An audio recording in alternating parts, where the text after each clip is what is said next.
ओम ओम भूर्भुवः स्वः तत्सवितुर्वरेण्यं भर्गो देवस्य धीमहि धियो यो नः प्रचोदयात्। तूने हमें उत्पन्न किया, पालन करी रहा है तू, तुझसे ही पाते प्राणी हम। दुखियों के कष्टी हरता है तू, तेरा महान तेज है छाया हुआ सभी स्थान। सृष्टि की वस्तु वस्तु में तो हो रहा है विद्यमान। तेरा धरते ध्यान हम, मांगते तेरी दया। ईश्वर हमारी बुद्धि को श्रेष्ठ मार्गे परिचला। आज मैं आर्यवेद दर्शन पर चर्चा रखूँगा। आज की वीडियो होगी जो आत्मा परमात्मा से मिलना चाहे, मतलब परमात्मा का दर्शन करना चाहें, उसका स्वरूप क्या है और हम कैसे उसको जाने, आज का विषय ये रहेगा। और मैं एक आत्मा हूँ, आत्मा के लक्षण क्या होते हैं, जिसको आत्मा कहते हैं, ये सारा आज की वीडियो के अंतर्गत रहेगा। शास्त्रों में कहा गया है कि ईश्वर, जीव और प्रकृति, ये तीन पदार्थ अनादि हैं और नित्य हैं। अनादि, इनका कोई आदि अंत नहीं है, कब से हैं, और नित्य हैं, ये हमेशा रहेंगे। जब सृष्टि की प्रलय हो जाती है और उत्पत्ति होती है, तब ये पदार्थ तीनों रहते हैं। इस बार इस सृष्टि का कर्ता, धर्ता, क्षणहर्ता और कर्म फल के अनुसार जीवों को जन्म मृत्यु प्राप्त कराने वाला है। जीव आत्मा कर्म अनुसार फल का भोगता और स्वतंत्र रूप से कर्म करता है। प्रकृति जीव के लिए सृष्टि के रूप में प्रस्तुत होती है। इस प्रकार यह सृष्टि चक्र अनादिकाल से चल रहा है और जीव इसमें कर्म अनुसार जन्म मृत्यु को प्राप्त होते रहते हैं। तो देखिए, परमपिता परमात्मा ने सृष्टि जो बनाई है, जीवों के कर्म करने के लिए, जीवों का साधन है। हर प्रकार की सुविधा जीवों के लिए है। जीवात्मा प्राणियों के शरीर में सूक्ष्म अणुरूप में विद्यमान रहकर उसका संचालन करता है। देखिए, जीवात्मा शरीर में बहुत अणु सूक्ष्म है, आँखों से नहीं दिखाई देता, वो ही इसका जो है संचालन कर रहा है शरीर के अंदर। जब तक जीवात्मा शरीर में विद्यमान रहता है, तब तक वह जीवित कहलाता है, और जब शरीर को त्याग देता है तो मृत्यु कहलाती है। वर्तमान विज्ञान अभी तक इतना समर्थ नहीं हो पाया है कि वह किसी यंत्र द्वारा सूक्ष्म, अति सूक्ष्म जीव को देख सके। अतः वह जीवात्मा की सत्ता को स्वीकार नहीं करता। तो आज का विज्ञान जीवात्मा मानता ही नहीं, क्योंकि ये तो हमारे ऋषि मुनियों ने समाधि के द्वारा, ईश्वर के दर्शन के द्वारा सब कुछ जाना, तो सत्ता को स्वीकार नहीं करता। किंतु प्रत्यक्ष को प्रमाण की आवश्यकता नहीं होती। हम प्रत्यक्ष देखते हैं, खेलता हंसता प्राणी अचानक निष्क्रिय हो जाता है। सभी इंद्रियां और अंग काम करना बंद कर देते हैं। शरीर वही होता है किंतु डॉक्टर वैद्य भरपूर कोशिश करके भी उसमें चेतना को नहीं लौटा सकते। इससे ज्ञान होता है कि कोई ऐसी शक्ति शरीर में से भिन्न है जिसके रहने पर शरीर में जीवन रहता है और न रहने पर जड़ता, मतलब जड़ हो जाता है, चेतना नहीं रहती। यही शक्ति जीव आत्मा कहलाती है। दर्शन शास्त्र में जीव आत्मा की पहचान निम्नलिखित लक्षणों से बताई गई है। तो न्याय शास्त्र में आया है, इच्छा, द्वेष, प्रियतन, सुख, दुख, ज्ञान और अज्ञान, मनोनिगम, ये जो है जीवात्मा के लक्षण हैं। अर्थात इच्छा, पदार्थों की प्राप्ति की अभिलाषा, द्वेष, दुख आदि की अनिच्छा, दुख नहीं चाहता जी, प्रियतन, पुरुषार्थ, सुख, आनंद, दुख, अप्रसन्नता, ज्ञान, विवेक, ये आत्मा की पहचान कराने वाले 6 लक्षण हैं। अर्थात ये जहाँ होते हैं वहाँ आत्मा की प्रतीति होती है। देखिए, एक चींटी में भी आत्मा है, हाथी में भी आत्मा है। चींटी के सामने 2 ढेरी लगा दो, एक नमक की और एक चीनी की, तो वो चीनी को जो है खाएगी और प्रियतन करेगी, और जब कोई और आ जाए तो उसे लड़ेगी भी। तो ये जीवात्मा के लक्षण है। फिर आया है, जीव आत्मा नित्य और अविनाशी है। जीवात्मा हमेशा रहेगा ऐसा नहीं। कई बार क्या है, किसी उसमें विपत्ति में मैं घिर गया, कर्जा हो गया, फेल हो गया, आत्महत्या कर लेते हैं। ये आत्महत्या करना जीवन का समाधान नहीं है। संघर्ष करना ही समाधान है, अच्छे कार्य करना ही समाधान है। क्योंकि आज मैं शरीर छोड़ दूं तो कल को फिर जन्म प्राप्त है। तो इसका जो एक समाधान है, कोई रास्ता है, तो वो मुक्ति है। जो हम जन्म मरण के बंधन से, दुखों से छूटना चाहें, वो मुक्ति प्राप्त करें। मुक्ति अच्छे कर्मों से मिलती है, धर्म कार्यों से मिलती है, यज्ञ आदि कर्मों के से मिलती है। तो मैं ये आज सारी चर्चाएं रखूंगा इस पे। जीवात्मा नित्य और अविनाशी है, इसका नाश नहीं होता। जीवात्मा का शरीर का नाश होता है, शरीर की मृत्यु होती है, जीवात्मा का नहीं। यह कभी नहीं मरता। जिसको संसार में मृत्यु कहते हैं, वह इसका शरीर बदलना मात्र है। जैसे मनुष्य वस्त्र बदलता है, जब हमारे कपड़े पुराने हो जाते हैं, फट जाते हैं, कपड़े बदलते हैं, इसी प्रकार जब ये शरीर काम करने के योग्य नहीं रहता जीवात्मा का, तो जीवात्मा नया शरीर फिर धारण कर लेता है, फिर परमात्मा दे देता है उसे। जैसे कर्म है वैसे फिर आगे बढ़ेगा।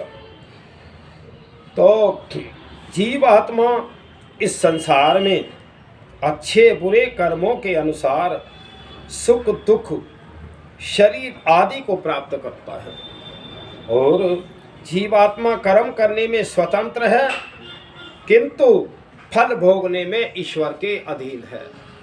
मैं एक बार मेरा भी विचार आया 4-5 दिन पहले, जब परमात्मा सर्वत्र व्यापक है, कण कण में व्यापक है, उसकी शक्ति से सारा संसार कार्य कर रहा है, और परमात्मा मेरे अंदर भी व्यापक है। तो देखिए, मेरी शरीर के अंदर जो शक्ति है वो तो परमात्मा की है। परमात्मा की शक्ति से मेरा शरीर कार्य कर रहा है। अब बात आ जाती है जीवात्मा की। जीव आत्मा इस शरीर से जैसा कार्य लेना चाहता है वैसा वो कार्य करता है, कर्म करने में स्वतंत्र है जीवात्मा। लेकिन इस सारी गतिविधियों को परमात्मा जान रहा है, देख रहा है। इसलिए शक्ति देने वाला परमपिता परमात्मा और कर्म करने वाला जीवात्मा, और जीवात्मा जैसा कर्म करता है वैसे फल को प्राप्त होता है। परमपिता परमात्मा तो हर समय हमें देख रहा है, लेकिन वो निराकार होने के वजह से और अज्ञानता में ये जीवात्मा अज्ञानता के कारण परमात्मा को नहीं जान रहा, क्योंकि वो विषय पाठ्यक्रमों में पढ़ाया नहीं जाता। ये विषय पढ़ाए जाते हैं गुरुकुलों में। मैं तो कहे दुनिया वालों, तुम एक अच्छाई के मार्ग पे जाना चाहते हो, मुक्ति प्राप्त करना चाहते हो, तो ज़्यादा से ज़्यादा गुरुकुलों को बढ़ाओ और वेदों की शिक्षा उसमें आनी चाहिए। ऋषि मुनियों के पाठ्यक्रम होने चाहिए, तो सारे दुनिया के अपराध समाप्त हो जाएंगे। जितना आप खर्च बम एटम बम के बनाने में लगा रहे हो, उतना जो है गुरुकुलों पे लगाओ, शांति अपने आप आ जाएगी। भाई राम के राज में ताले जो नहीं लगते थे, उसका कारण यही तो था। जब आदमी अज्ञानता में ही गलत काम करता है, जब ज्ञानी हो जाता है तो गलत कार्य नहीं करता। अब आता है कर्म फल। कर्म फल कभी नष्ट नहीं होता, वह उसे भोगना ही पड़ता है। देखिए, चाहे मेरे लाखों करोड़ों जन्म हो, आज का किया हुआ कर्म लाखों करोड़ों जन्म के बाद भी मुझे भोगना ही पड़ेगा।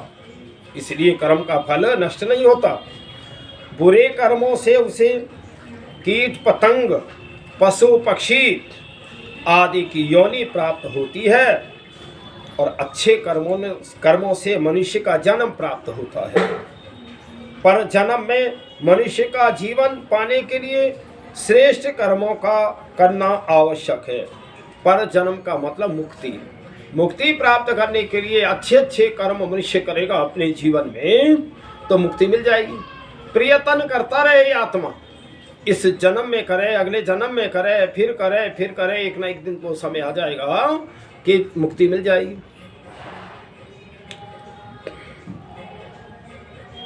तो इस संसार से जीव आत्मा के साथ कोई पदार्थ नहीं जाता, केवल उसके कर्म संस्कार जाते हैं।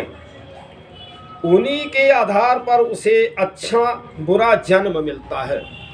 कई बार लोग तो ऐसे ही परमात्मा का ध्यान नहीं करते, अच्छे कार्य न करते। एक व्यक्ति बहुत ज़्यादा वो लगा रहता था, रात दिन वो धन के चक्कर में, उम्र भी काफ़ी थी। मैंने कहा भैया, कफन में जेब नहीं होते, और जो तुम कर्म करोगे उसी का फल प्राप्त होगा, तो इसलिए अच्छे कर्म किया करो। जीवात्मा का चरम लक्ष्य है मोक्ष प्राप्त करना, मुक्ति प्राप्त करना। परम जो उद्देश्य है, लक्ष्य है, वो हमारा इस मनुष्य जन्म में मुक्ति प्राप्त करना है। और कोई जितने प्राणी हैं संसार के, वो सब भोगी योनियाँ हैं, चाहे चींटी हाथी और जितने भी हैं, ये सब भोगी योनियाँ हैं। पिछले जन्मों में इनसे गलतियाँ हुई हैं, वो भोग रहे हैं, जन्मों में कष्ट पा रहे हैं। मनुष्य योनि जो है, पहले हमारे अच्छे कर्म रहे, परमपिता परमात्मा की कृपा से हमें मनुष्य जन्म मिला, और मनुष्य जन्म में अच्छे कार्य करते रहें, बहुत अच्छे कार्य करें, मुक्ति भी हो जाएगी एक दिन। जन्म मरण के बंधन से छूट जाएंगे, इस संसार के आना जाने से। तो इसलिए ऐसी व्यवस्था किसी और योनि में नहीं है। जीवात्मा श्रेष्ठ कर्म, ज्ञान प्राप्ति, ईश्वर दर्शन से मोक्ष पाने का अधिकारी बनता है। कितना सुंदर आया है, जीव आत्मा श्रेष्ठ तो कर्म करे और ज्ञान प्राप्ति करे। इस जीव आत्मा को बंधन का कारण इसकी अज्ञानता है। और ज्ञान जो है, ठीक है, ज्ञान के लिए रात दिन खूब पढ़ाई हो रही है, खूब कॉलेजें चल रही हैं, ज्ञान है नहीं। ज्ञान अगर तुम्हें मिलेगा तो वेदों से मिलेगा। वेद जो है वो ईश्वरीय ज्ञान है, ईश्वरीय वाणी है, ईश्वरीय दिया हुआ ज्ञान है जो ऋषियों की आत्मा में दिया। उस वेद के ज्ञान को पढ़ोगे तब तुम्हें पता लगेगा कि मैं जीवन में कितनी गलतियां कर रहा हूँ। तो इसलिए अगर ज्ञान प्राप्त करना चाहे तो वेदों को पढ़ो। ईश्वर के दर्शन, उसे ज्ञान योग साधना द्वारा अपने स्वरूप में ही होते हैं। अपने स्वरूप, अपने आत्मा में ही परमात्मा के दर्शन होते हैं। पहले उसे समझो, और जब तक हम संसार के ज़्यादा भाग दौड़ में लग रहे हैं तो परमात्मा से हम दूर हैं। तो हम अपने एक तरह मन को शांत वातावरण में समाधिस्थ होकर के ध्यान लगाएं तो परमात्मा के दर्शन हो जाएंगे। तब उसके सारे बंधन, अज्ञान, अविद्या, दुख, कर्म संस्कार आदि मिट जाते हैं। कितना सुंदर हमारे ऋषि मुनियों का जो है समाधि के द्वारा प्राप्त किया। तो फिर उस आत्मा की कर्म बंधन, अविद्या, सारे जो संस्कार मिट जाते हैं, तो फिर आनंद ही आनंद है। तो देखिए, जब ये कर्म बंधन और अज्ञानता मिट गई और जन्म नहीं है, तो आत्मा कहाँ है? परमात्मा की क्षण में। आनंद जो है वो परमात्मा के पास तो है, जीवात्मा एक तरह इसमें सत और चित्त दो गुण है जीवात्मा में। परमात्मा सत और चित्त और चेतन और वो आनंद। तो परमात्मा में आनंद जीवात्मा के पास नहीं है। आत्मा जीवात्मा जहाँ आनंद है वहाँ नहीं ढूंढता, प्रकृति में आनंद ढूंढ रहा है, जिसमें क्षणिक कुछ सुख मिलता है, आनंद नहीं मिलता। आनंद तो परमात्मा की क्षण में है। वहाँ हम अज्ञानतावश जो है इस संसार को ही कहते हैं।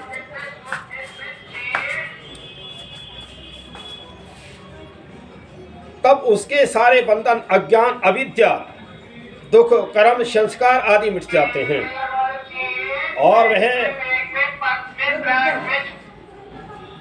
परमात्मा की शरण में रहकर आनंद का उपभोग करता है। जीव आत्मा अनेक सृष्टि काल तक मुक्ति में रहता है और मुक्ति काल का उपभोग कर जीव आत्मा फिर संसार में जन्म मरण धारण करता है। इस प्रकार अनादि अनंत काल तक यह सृष्टि चक्र चला रहता है। तो देखिए, जब जीव आत्मा मुक्ति को प्राप्त करता है तो आनंद ही आनंद रहता है, उसे सुख का वो भान नहीं होता। फिर आता है मनुष्य। मनुष्य किसको कहते हैं? मनुष्य दो हाथ दो पैर वाले विशेष आकृति वाले प्राणी को मनुष्य नाम दे दिया गया है, किंतु विशेष आकृति होने मात्र से कोई मनुष्य नहीं बनता। फिर मनुष्य कहते किसको हैं? भाई हाथ पैर सब दिखाई दे रहे, आंख नाक, इसको हम मनुष्य कहते हैं। लेकिन ऋषि नहीं मानते इसको। भाई ये तो हाथ पैर सब जो है पशुओं में भी हैं। मनुष्य तो विशेष आचरण से, मननशीलता से बनता है।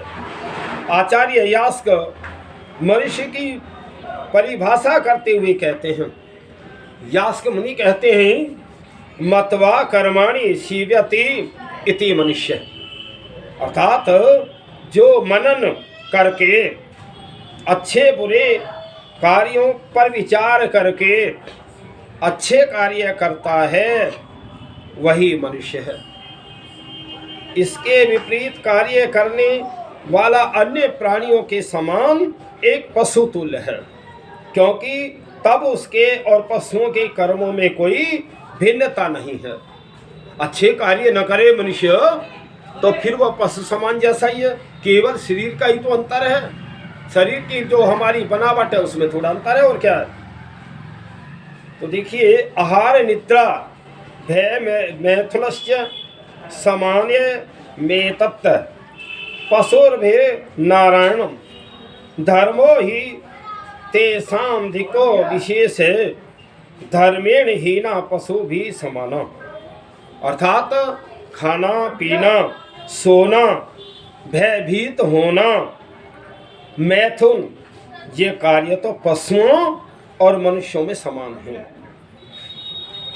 धर्म श्रेष्ठ आचरण ही मनुष्य का पशुओं से विशेष कर्म है।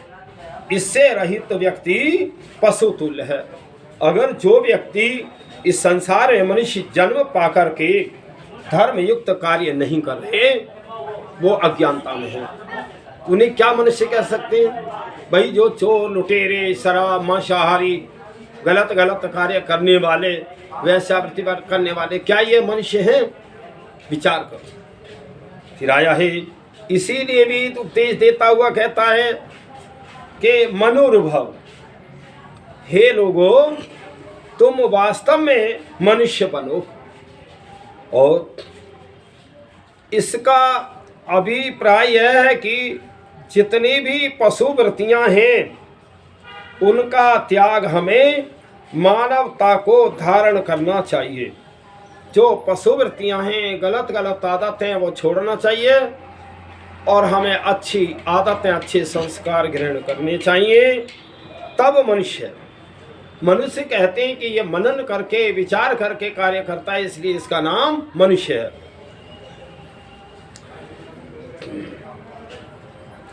उनका त्याग कर देना चाहिए, हमें मानवता को धारण करना चाहिए मनुष्य योनि सबसे उन्नत योनि है, सबसे श्रेष्ठ योनि मनुष्य की है। भाई दूसरे नंबर पे तो परमात्मा ही आता है। फिर इस जन्म में परमात्मा जो सबसे निराली वस्तु दी है वह है बुद्धि। मनुष्य में क्या है, सबसे जो श्रेष्ठता है, निराली अलग चीज है, वो बुद्धि है। और हम बुद्धि से काम ना करें, करे जाए धाधुंध, तो फिर भी मनुष्य क्या, अन्य प्राणियों में विकासशील बुद्धि नहीं है। कितने भी पशु हैं, चाहे गाय हैं और हैं हाथी हैं, उनमें जो उनके अंदर उनके शरीरों में जो एक गति बनाई है उसी के अनुसार चलते हैं। वो बहुत ज़्यादा वो नहीं देख सकते कि भाई हम अच्छा कार्य क्या है और गलत कार्य क्या है। ऐसी जो विशेषता है ये मनुष्य जीवन में है। तो हमें मनुष्य जीवन को ऐसे ही बर्बाद नहीं करना चाहिए, बुराइयों में नहीं करना चाहिए। अनंत योनियों में हमने बहुत धक्के खाए, बहुत कष्ट पाए हैं, तब मनुष्य जीवन मिला है। एक मैं उदाहरण देता हूँ, सारे विश्व की जनसंख्या बताते हैं 8 अरब है। तो 8 अरब के लगभग ये मनुष्य, सारी दुनिया में इतने लोग हैं।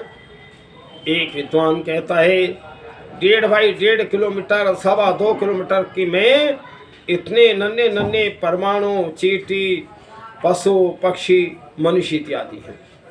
तो एक बताओ कि एक मनुष्य जन्म कितना दुर्लभ है, और हम इसको ऐसे ही संसार की चकाचौंध में गंवा देते हैं, बुराइयों में गंवा देते हैं, और अंत के समय हाथ मलते हुए अंत समय रोते हैं। तो देखिए, अन्य प्राणियों में विकासशील बुद्धि नहीं है जो कुछ विकास कर सके।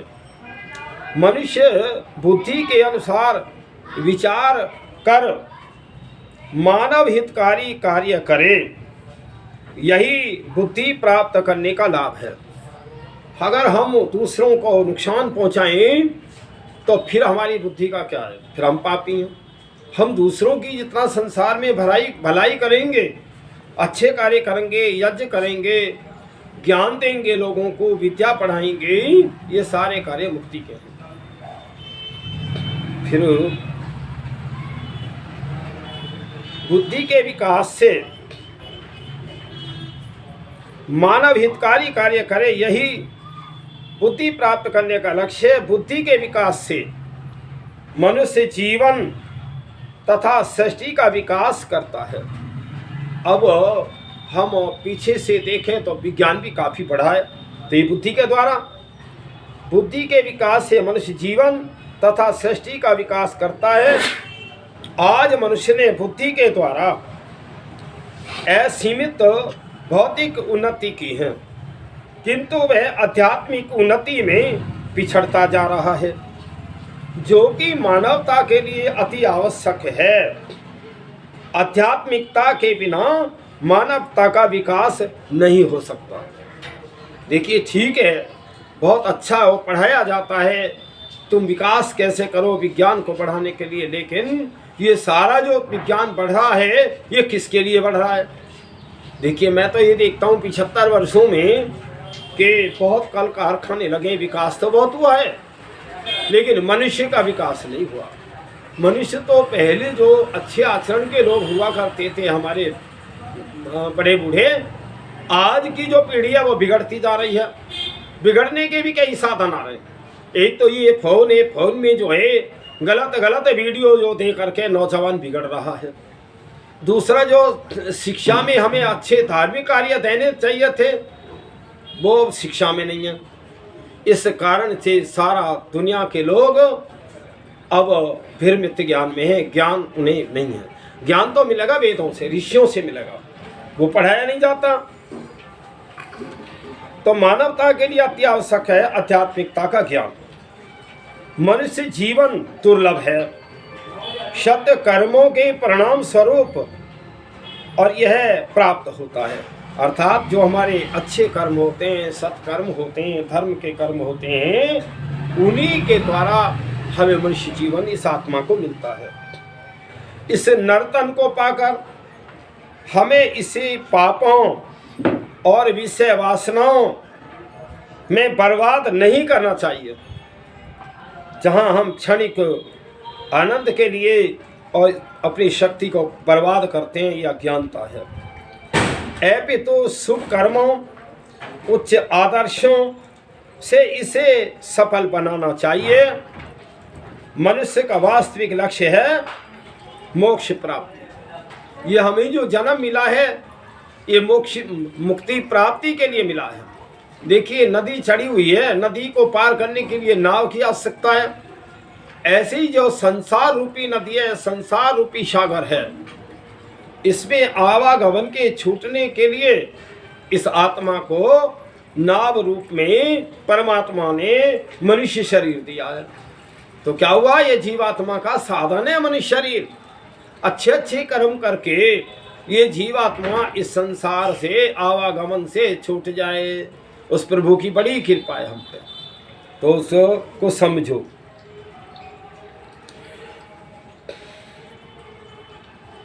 तो देखिए शुभ कर्मों, उच्च आदर्शों से इसे सफल बनाना चाहिए। मनुष्य का वास्तविक लक्ष्य है मोक्ष प्राप्ति। मोक्ष प्राप्ति मनुष्य जीवन में ही संभव है। यह अवसर खो देने के बाद पता नहीं फिर यह जन्म हाथ लगे अथवा नहीं लगे। कितनी देर फिर हम मृत्यु के बाद में ये आत्मा भोग योनियों में कष्ट पाता रहे, न मिले का कितने समय न मिले। तो शुभ कर्मों से प्राप्ति इस जन्म का हमें अगले जन्म को और अधिक उत्तम बनाने के लिए सदुपयोग करना चाहिए। मनुष्य का जन्म संसार सागर से पार ले जाने वाली नौका के समान है। तो इसलिए संसार के लोगों विचार करो, ये बार बार मनुष्य का जीवन नहीं मिलता है। बहुत अनंत जन्मों में हमने भोग करके तब परमात्मा ने मनुष्य का जन्म दिया। जब 50% से अधिक पुण्य कर्म होते हैं तब आत्मा को मनुष्य का जन्म मिलता है। और पाप न हो, न्यून पाप हो, गलतियां तो हो जाती हैं, खैर जब न्यून रहते हैं और वो भोग लिया जाता है तब ये आत्मा मुक्ति में जाता है। तो इसलिए आज का मानव दानव बनता जा रहा है। अपने स्वार्थ के लिए वह दूसरे मानव की हानि करने में नहीं हिचकता। और तो और मैं ये फ़ोन पर देखता हूँ तो कितने ही तो भाई पुत्र और उसकी पत्नी बड़े बूढ़े को छोड़ जाते हैं। एक दिन की घटना थी, उसमें मैं देख रहा था, एक अपनी माँ को ले गई कि तुम्हें हरिद्वार चलो घुमाला में, और रेल के स्टेशन पे उसे छोड़ गए बेचारी को। तो क्या यही मानवता है?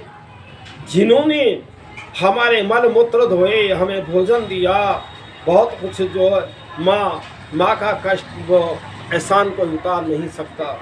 माँ सूखे में सुलाती, आप गीले में सोती है। तो क्या कोई माँ का एहसान उतारेगा? क्या कोई पिता का एहसान उतारेगा? देखिए पिता कोई भी है, भाई भी भाई को नहीं चाहता कि मेरा भाई आगे बढ़े, लेकिन पिता चाहता है मेरा पुत्र आगे बढ़े।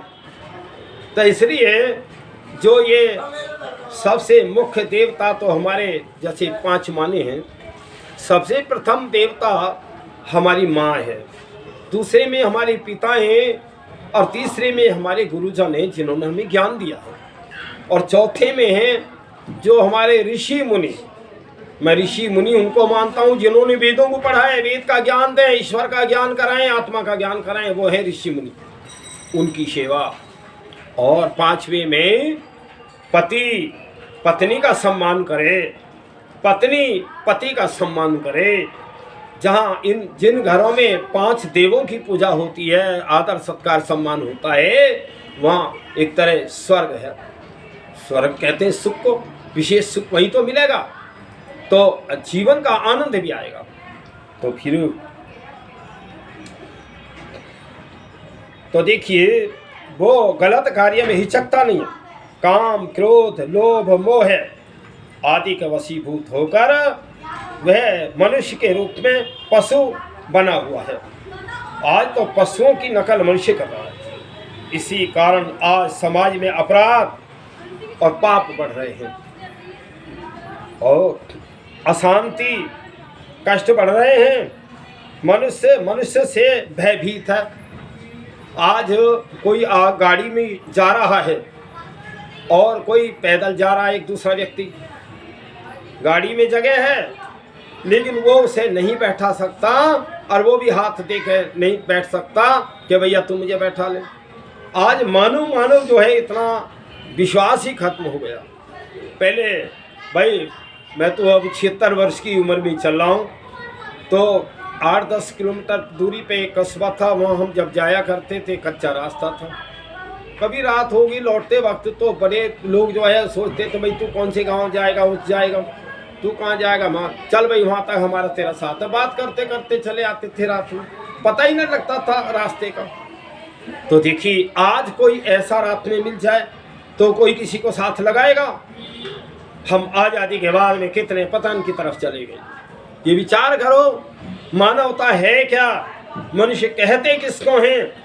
ये कोई धर्म और कहीं जाति पंथ ये नहीं है, ये मानवता नहीं है। ये मानवता से अलग कर रहे हैं। इसलिए मानवता तो भाई मनुष्य हम सब एक समान हैं। कोई हमारा धर्म और वो ऐसा अलग नहीं है। अगर धर्म है दुनिया वालों तो अनादिकाल से वैदिक धर्म है। वेदों की शिक्षा, वेदों का पढ़ना, ऋषि मुनियों की बात को मानना ये धर्म था। आज वो सब हम भूल गए और कहीं अनपढ़ साधु हो गए, अनपढ़ वो धर्म के चलाने वाले हो गए जिन्हें ज्ञान नहीं, वो हमें अज्ञानता की तरफ ले जा रहे हैं। विचार करो, मननशील करो। मनुष्य नाम इसीलिए है कि मननशील है। ये अच्छाई बुराई जान के काम करें। इसी कारण आज समाज में अपराध पाप बढ़ रहे हैं, अशांति और कष्ट बढ़ रहे हैं। मनुष्य से भयभीत है, देश से भयभीत है। आज के मनुष्य ने ऐसे संहार के यंत्र बनाए हैं, गौरव समझता है, बड़े भयानक शस्त्र बना करके। आज के मानव ने तो जिनसे संपूर्ण मानवता, संपूर्ण पृथ्वीवासियों के अस्तित्व को खतरा पैदा हो गया है। अगर जितने एटम बम सारी विश्व के अंदर बने, सब देशों ने बनाए हैं, अगर ये सारे चले तो इस पृथ्वी का क्या हाल होगा? ये विचार करो। इस विनाश मार्ग से बचने का एक ही मार्ग है, वैदिक मार्ग। ये दुनिया वालों शांति चाहते हो तो वेदों के मार्ग पे आओ, वेदों को अपनाओ, ऋषियों को जानो, आर्यों की बात को जानो, ऋषि मुनियों की बात को जानो।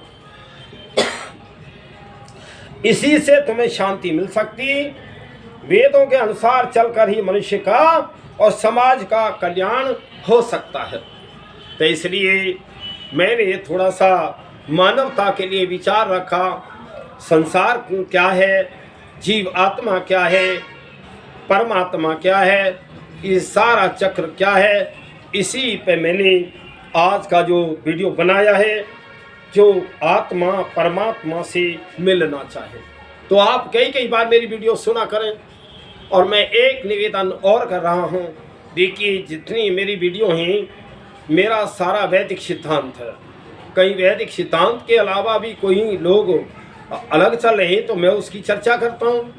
लेकिन मेरे वैदिक सिद्धांत में कई लोग जो है अवैदिक सिद्धांत की वीडियो अपनी डाल देते हैं। क्यों डालते हो भाई? जैसे गूगल पे डाल देते हैं वो रंग बिरंगे चित्र लगा करके, जो वेद के खिलाफ है, वेदों के विपरीत है। और मेरी वो क्या नाम है उस पर